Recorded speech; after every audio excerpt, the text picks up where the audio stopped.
Hi there. um, well, this is an introduction to a story that I'm about to read to you called The Velveteen Rabbit. It's a story that I hold very dear to my heart. It'll probably be in a few parts because it's long, but anyway, it's just something that it's a story I've always loved and cherished, and I'd like to share it with you as a special gift. So, anyway, so on to the Velveteen Rabbit.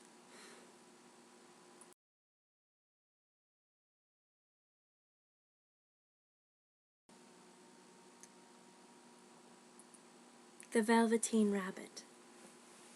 There was once a Velveteen Rabbit, and in the beginning he was really splendid. He was fat and bunchy as a rabbit should be. His coat was spotted brown and white. He had real thread whiskers, and his ears were lined with pink sateen. On Christmas morning, when he sat wedged in the top of the boy's stocking, with a sprig of holly between his paws, the effect was charming. There were other things in the stocking, nuts and oranges, and a toy engine and chocolate almonds, and a clockwork mouse, but the rabbit was quite the best of all. For at least 2 hours the boy loved him.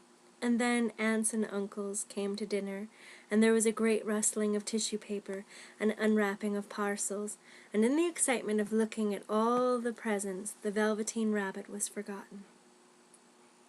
For a long time he lived in the toy cupboard or on the nursery floor, and no one thought very much about him. He was naturally shy, and being only made of velveteen, some of the more expensive toys quite snubbed him. The mechanical toys were very superior and looked down upon everyone else. They were full of modern ideas and pretended they were real.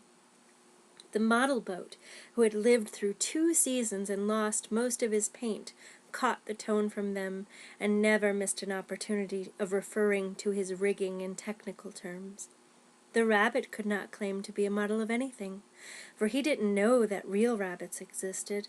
He thought they were all stuffed with sawdust like himself, and he understood that sawdust was quite out of date and should never be mentioned in modern circles. Even Timothy, the jointed wooden lion who was made by the disabled soldiers and should have had broader views, put on airs and pretended he was connected with the government.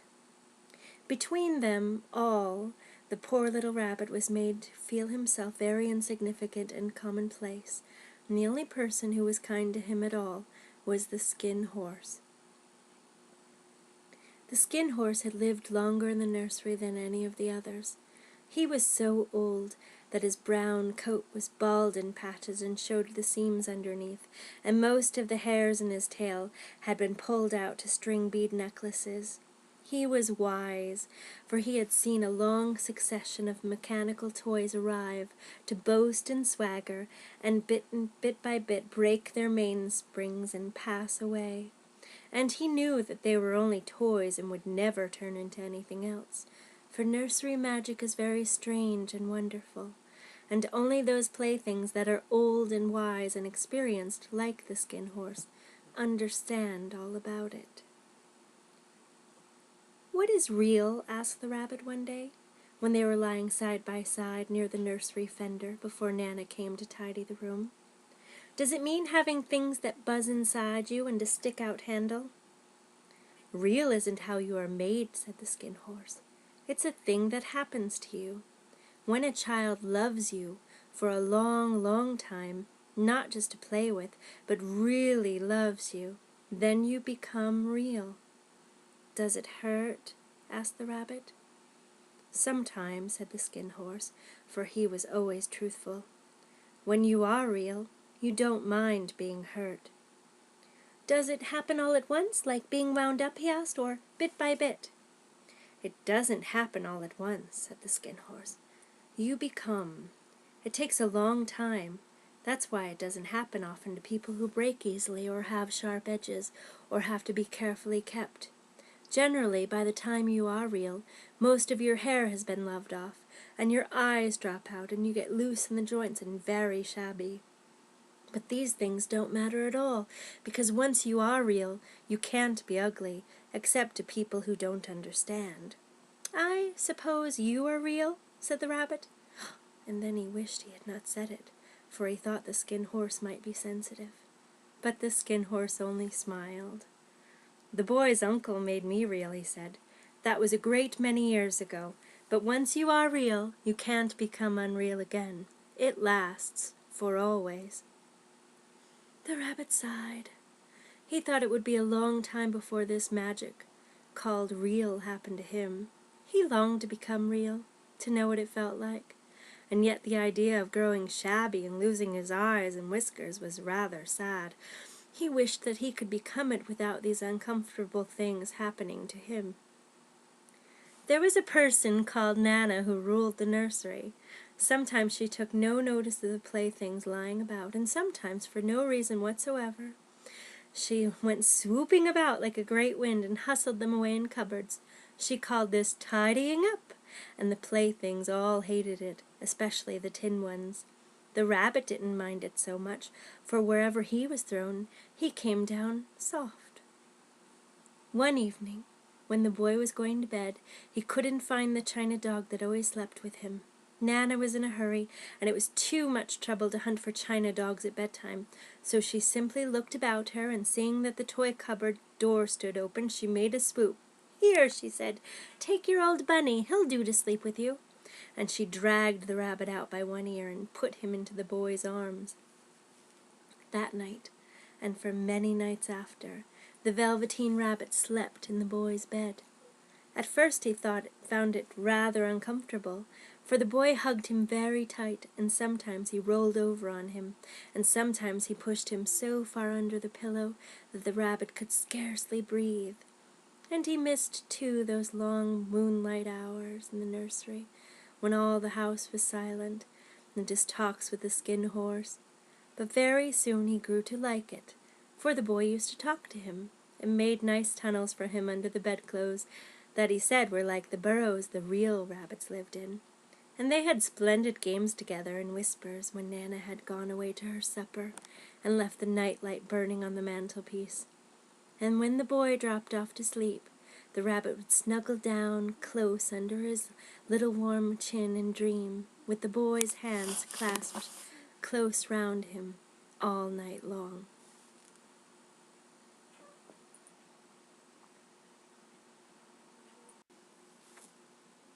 And so time went on, and the little rabbit was very happy, so happy that he never noticed how his beautiful velveteen fur was getting shabbier and shabbier, and his tail becoming unsewn, and all the pink rubbed off his nose, where the boy had kissed him.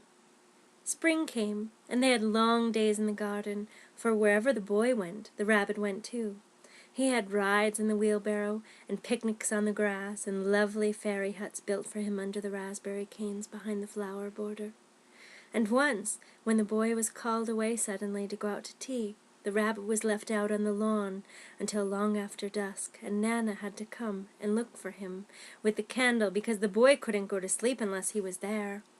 He was wet through with the dew and quite earthy from diving into the burrows the boy had made for him in the flower bed, and Nana grumbled as she rubbed him off with a corner of her apron.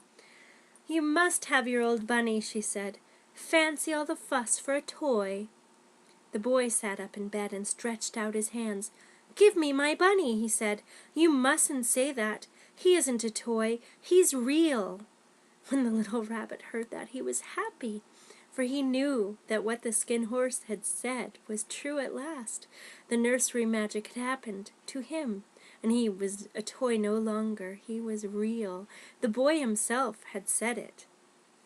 That night he was almost too happy to sleep, and so much love stirred in his little sawdust heart that it almost burst, and into his boot-button eyes, that had long ago lost their polish, there came a look of wisdom and beauty, so that even Nana noticed it next morning when she picked him up, and said, "I declare if that old bunny hasn't got quite a knowing expression."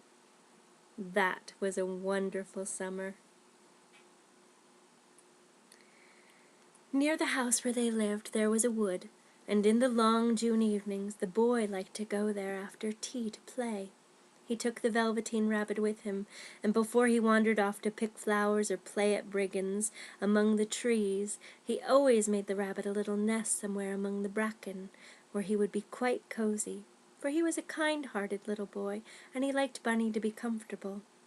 One evening, while the rabbit was lying there alone, watching the ants that ran to and fro between his velvet paws in the grass, he saw two strange beings creep out of the tall bracken near him. They were rabbits like himself, but quite furry and brand new. They must have been very well made, for their seams didn't show at all, and they changed shape in a queer way when they moved. One minute they were long and thin, and the next minute fat and bunchy, instead of always staying the same like he did. Their feet padded softly on the ground, and they crept quite close to him, twitching their noses, while the rabbit stared hard to see which side the clockwork stuck out, for he knew that people who jump generally have something to wind them up. But he couldn't see it. They were evidently a new kind of rabbit altogether. They stared at him, and the little rabbit stared back, and all the time their noses twitched. "Why don't you get up and play with us?" one of them asked. "I don't feel like it," said the rabbit, for he didn't want to explain that he had no clockwork. "Oh," said the furry rabbit, "it's as easy as anything," and he gave a big hop sideways and stood on his hind legs. "I don't believe you can," he said. "I can," said the little rabbit. "I can jump higher than anything." He meant when the boy threw him, but of course he didn't want to say so. "Can you hop on your hind legs?" asked the furry rabbit. That was a dreadful question, for the Velveteen Rabbit had no hind legs at all. The back of him was made all in one piece like a pincushion. He sat still in the bracken and hoped that the other rabbits wouldn't notice. "I don't want to," he said again. But the wild rabbits have very sharp eyes, and this one stretched out his neck and looked. "He hasn't got any hind legs," he called out. "Fancy a rabbit without any hind legs!" And he began to laugh. "I have," cried the little rabbit. "I've got hind legs. I'm sitting on them." "Then stretch them out and show me, like this," said the wild rabbit, and began to whirl around and dance till the little rabbit got quite dizzy. "I don't like dancing," he said. "I'd rather sit still." But all the while he was longing to dance, for a funny new tickly feeling ran through him, and he felt he would give anything in the world to be able to jump about like these rabbits did. The strange rabbit stopped dancing and came quite close. He came so close this time that his long whiskers brushed the Velveteen Rabbit's ear, and then he wrinkled his nose suddenly and flattened his ears and jumped backwards. "He doesn't smell right," he exclaimed. "He isn't a rabbit at all. He isn't real." "I am real," said the little rabbit. "I am real. The boy said so." And he nearly began to cry. And then there was a sound of footsteps, and the boy ran past near them, and with a stamp of feet and a flash of white tails, the two strange rabbits disappeared. Come back and play with me," called the little rabbit. "Oh, do come back. I know I am real." But there was no answer. Only the little ants ran to and fro, and the bracken swayed gently where the two strangers had passed. The Velveteen Rabbit was all alone. "Oh dear," he thought. "Why did they run away like that? Why couldn't they stop and talk to me?" For a long time he lay very still, watching the bracken and hoping that they would come back, but they never returned, and presently the sun sank lower and the little white moths fluttered out, and the boy came and carried him home. Weeks passed, and the little rabbit grew very old and shabby, but the boy loved him just as much. He loved him so hard that he loved all his whiskers off, and the pink lining to his ears turned gray, and his brown spots faded. He even began to lose his shape, and he scarcely looked like a rabbit any more, except to the boy. To him, he was always beautiful, and that was all that the little rabbit cared about. He didn't mind how he looked to other people, because the nursery magic had made him real, and when you are real, shabbiness doesn't matter. And then, one day, the boy was ill. His face grew very flushed, and he talked in his sleep, and his little body was so hot that it burned the rabbit when he held him close. Strange people came and went in the nursery, and a light burned all night, and through it all the little Velveteen Rabbit lay there hidden from sight under the bedclothes, and he never stirred, for he was afraid that if they found him someone might take him away, and he knew that the boy needed him. It was a long, weary time, for the boy was too ill to play, and Little Rabbit found it rather dull with nothing to do all day. But he snuggled down patiently and looked forward to the time when the boy should be well again, and they would go out in the garden amongst the flowers and the butterflies and play splendid games in the raspberry thicket like they used to. All sorts of delightful things he planned, and while the boy lay half asleep he crept up close to the pillow and whispered them in his ear. And presently the fever turned and the boy got better. He was able to sit up in bed and look at picture books, while the little rabbit cuddled close at his side, and one day they let him get up and dress. It was a bright sunny morning, and the windows stood wide open. They had carried the boy out onto the balcony, wrapped in a shawl, and the little rabbit lay tangled up among the bedclothes thinking. The boy was going to the seaside tomorrow. Everything was arranged, only now it remained to carry out the doctor's orders. They talked about it all, while the little rabbit lay under the bedclothes with just his head peeping out and listened. The room was to be disinfected, and all the books and toys that the boy had played with in bed must be burned. "Hooray!" thought the little rabbit. "Tomorrow we shall go to the seaside," for the boy had often talked of the seaside, and he wanted very much to see the big waves coming in and the tiny crabs and the sand castles. Just then Nana caught sight of him. "How about his old bunny?" she asked. "That?" said the doctor. "Why, it's a mass of scarlet fever germs. Burn it at once." "What? Nonsense. Get him a new one. He mustn't have that any more."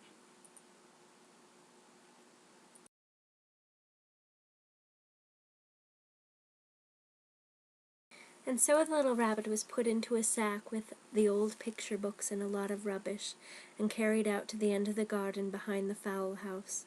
That was a fine place to make a bonfire, only the gardener was too busy just then to attend to it. He had the potatoes to dig and the green peas to gather, but next morning he promised to come quite early and burn the whole lot. That night the boy slept in a different bedroom, and he had a new bunny to sleep with him. It was a splendid bunny, all white plush with real glass eyes, but the boy was too excited to care very much about it, for tomorrow he was going to the seaside, and that in itself was such a wonderful thing that he could think of nothing else. And while the boy was asleep dreaming of the seaside, the little rabbit lay among the old picture books in the corner behind the fowl house, and he felt very lonely. The sack had been left untied, and so by wriggling a bit he was able to get his head through the opening and look out. He was shivering a little, for he had always been used to sleeping in a proper bed, and by this time his coat had worn so thin and threadbare from hugging that it was no longer any protection to him. Nearby he could see the thicket of raspberry canes growing tall and close, like a tropical jungle, in whose shadow he had played with the boy on bygone mornings. He thought of those long sunlit hours in the garden, how happy they were, and a great sadness came over him. He seemed to see them all pass before him, even more beautiful than before. The fairy huts in the flower bed, the quiet evenings in the wood when he lay in the bracken and the little ants ran over his paws, the wonderful day when he first knew that he was real. He thought of the skin horse, so wise and gentle, and all that he had told him. Of what use was it to be loved and lose one's beauty, and become real if it all ended like this? And a tear, a real tear, trickled down his little shabby velvet nose and fell to the ground. And then a strange thing happened, for where the tear had fallen a flower grew out of the ground. A mysterious flower, not at all like any that grew in the garden. It had slender green leaves the color of emeralds, and in the center of the leaves a blossom like a golden cup. It was so beautiful that the little rabbit forgot to cry and just lay there watching it, and presently the blossom opened, and out of it there stepped a fairy. She was quite the loveliest fairy in the whole world. Her dress was of pearl and dewdrops, and there were flowers round her neck and in her hair, and her face was like the most perfect flower of all. And she came close to the little rabbit and gathered him up in her arms and kissed him on his velveteen nose that was all damp from crying. "Little rabbit," she said, "don't you know who I am?" The rabbit looked up at her, and it seemed to him that he had seen her face before, but he couldn't think where.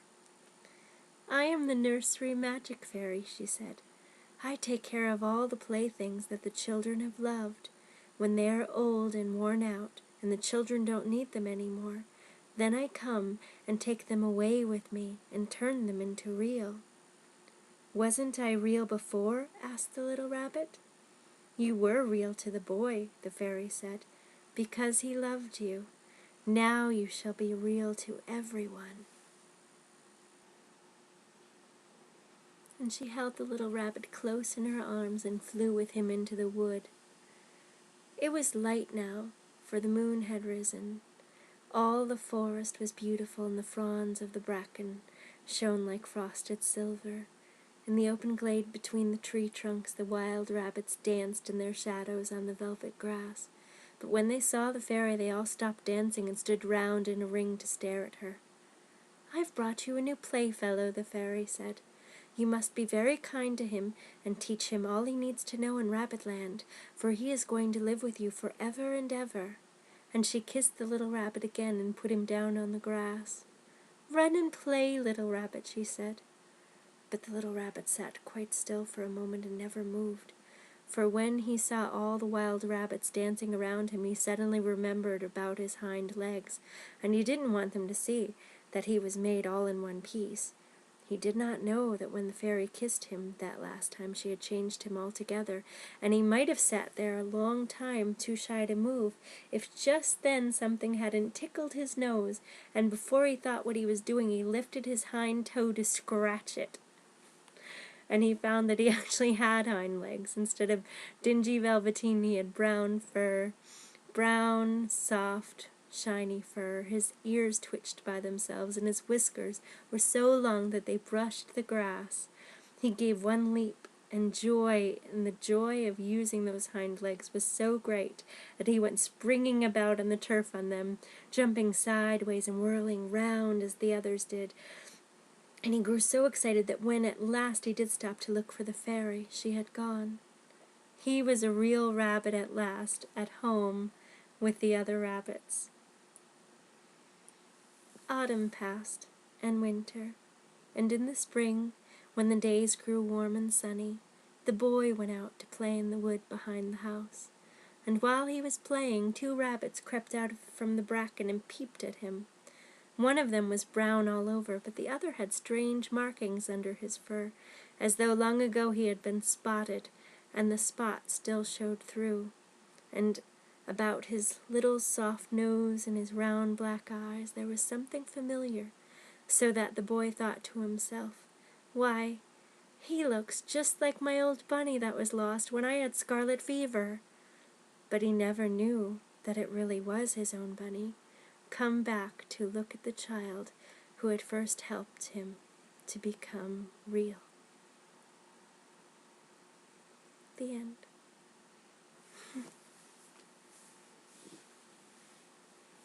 Thank you. Bye for now.